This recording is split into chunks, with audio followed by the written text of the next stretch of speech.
Tanguy, c'est enfin à vous. Oui, et cette semaine, drame du mauvais accès aux soins. François Bayrou, l'unique membre du MoDem, ne peut plus se payer de lunettes et du coup, il pense qu'il ressemble à Richard Gere. Ressemblance aussi flagrante que celle d'Éric Zemmour avec Ryan Gosling.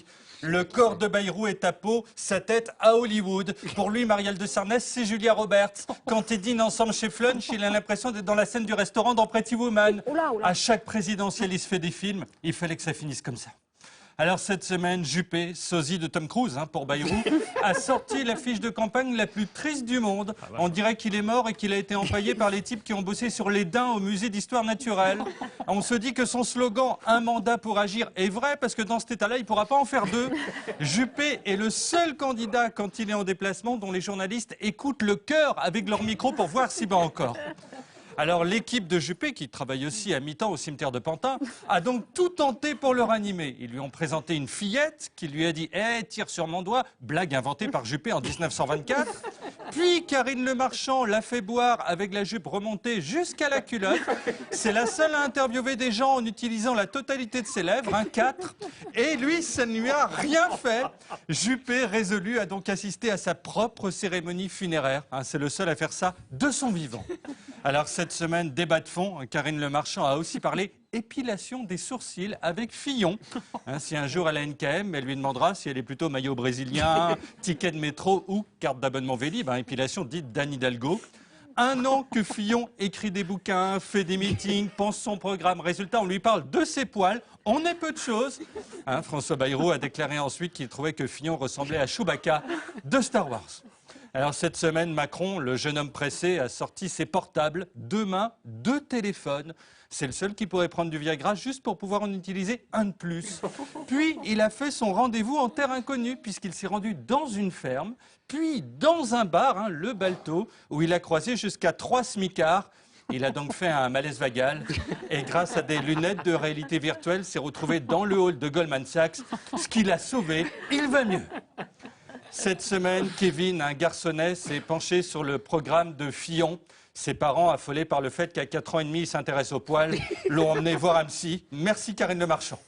Cette semaine, Audrey Azoulay, la ministre de la Culture, dont les initiales sont AA, plus que 3A, et c'est une andouillette, était au Liban, où elle a visité le musée de Beyrouth. Alors elle a contemplé un tombeau, ce qui a été interprété comme un soutien à la candidature de Juppé, et des sarcophages dans lesquels elle prendra place avec ses collègues à l'issue du dernier Conseil des ministres en mai.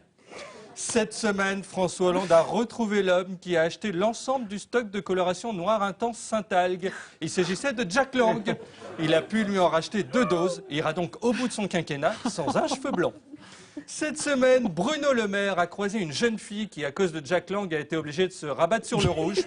Puis, il a assisté au départ du Vendée Globe, la course en solitaire, métaphore du parcours politique de Nicolas Dupont-Aignan. Il a parlé à un gosse à qui ses parents ont interdit de voir Fillon. Le maire leur a juré que lui s'épilait à la cire chaude. Puis, dans un bateau, il s'est accroché à une barre, telle une danseuse de pole dance un peu hésitante. Enfin, conscient de ses chances de l'emporter contre Juppé, il est parti en pleurant vers le large. Le renouveau, c'est à l'eau, la primaire, c'est la mer. Il vit désormais à Tahiti, où il fume des joints avec Antoine. Cette semaine, Macron, dans un accès de folie, a levé son poing serré et réalisant que c'était un geste de gauche, a fait un second malaise vagal. Il a donc rechaussé des lunettes de réalité virtuelle et s'est retrouvé chez Pierre Gattaz avec Bill Gates. Il va mieux. Cette semaine, le président algérien Abdelaziz Bouteflika, qui joue aussi un zombie dans la série The Walking Dead, est venu pour la 200e fois se faire soigner en France. Il a complété sa carte de fidélité et a eu droit à un rein gratuit. Bouteflika est le seul à trouver que sur son affiche, Juppé à la patate.